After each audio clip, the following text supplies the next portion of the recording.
Pour commencer cette interview, pouvez-vous vous présenter s'il vous plaît? Je suis Bruno Bezas, responsable de la discipline du test au sein d'une entité de Thales. Cette entité regroupe 1600 ingénieurs, dont 120 dédiés au test et une vingtaine font du model-based testing outillé avec YES au quotidien. Pourquoi avoir choisi l'approche du model-based testing? Nous avons rencontré un mur de la complexité, c'est-à-dire qu'on arrivait à tester des systèmes avec succès. Chaque exigence était OK, et malgré tout, on trouvait des faits techniques après livraison. C'était dû à la combinatoire de ces exigences entre elles. Donc il a fallu trouver une démarche qui nous permette de traiter cette problématique de la combinatoire, et c'est la démarche model-based testing qui répond à ça. Pourquoi avez-vous choisi la solution YEST?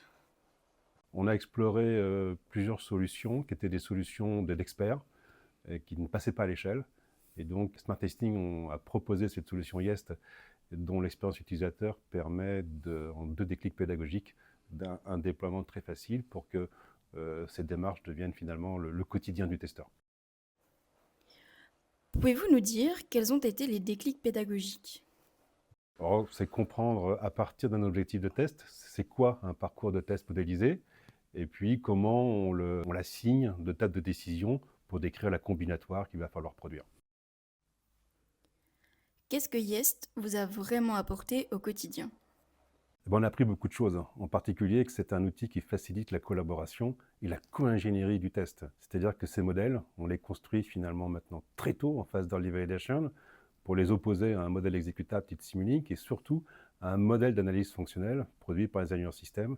Donc on co-construit les tests, les modèles de test en même temps qu'on co-construit les modèles d'analyse fonctionnelle. Au niveau système et avant le GoDev pour les différents métiers, dont le GoDev pour les logiciels. Donc on a déjà une vision très détaillée des tests qu'il va falloir exécuter avant de démarrer le développement du logiciel. Pouvez-vous nous décrire la collaboration avec les équipes YEST de Smart Testing?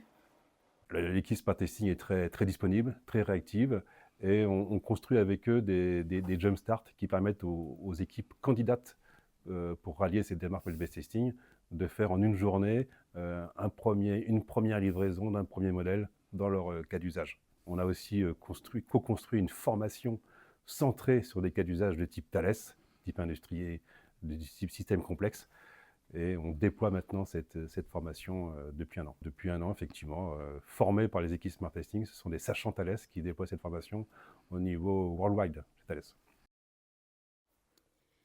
Qu'est-ce qui vous a surpris lors du déploiement de YEST? Ça devient notre nouveau point de maintenance. Donc on est passé de procédure ou de script à un point de maintenance modélisé. Et ces modèles sont co-construits, c'est-à-dire que les gens se réunissent, un architecte, un product owner, l'ingénieur de test qui est au clavier, et on construit le parcours de test, la solution de test, avec ceux qui connaissent le besoin. Quelles sont les perspectives d'usage de YEST dans votre quotidien? Alors aujourd'hui, on utilise l'approche modélisation dans les phases de qualification. Il va falloir l'étendre maintenant dans les phases d'acceptation, en production, et dans les phases de SLI, la maintenance de nos équipements, pour produire les campagnes de test dans les phases de réparation de nos systèmes, par exemple. Est-ce que l'adoption de YEST par les équipes a-t-elle été simple? Alors, il y a des testeurs qui ont des dizaines d'années d'expérience, hein, qui connaissent très bien leur métier, et donc qui se questionnent sur pourquoi on adresserait cette approche modélisée. Mais dès qu'ils découvrent que c'est un outil collaboratif qui facilite considérablement leur capture du besoin et qui donne une preuve finalement de la compréhension du besoin très tôt. Et ça évite un taux de rework. Et ce taux de rework, c'est des coûts, mais c'est aussi des tâches très ingrates pour les gens qui reprennent leur travail. Et donc, on lève tous ces irritants grâce à cette approche. Quel impact aurait l'arrêt de YEST sur votre travail? Voilà, je pense qu'on va au-devant d'un mouvement, d'un mouvement de grande frustration, puisque spontanément, les gens utilisent Yest. S'ils ont un petit cas d'usage, un petit cas de test, un petit cas d'intégration pour adresser, par exemple, le traitement d'un ticket, d'un défaut, tout de suite, ils font un modèle à 4 mains, à 6 mains, et ils produisent une combinatoire forte, mais qui est dédiée à l'analyse de la cause racine d'un problème. Ça rassure les managers et les équipiers de s'assurer qu'ils ont bien trouvé toutes les causes racines du problème. Et pour finir, que faut-il retenir sur YEST?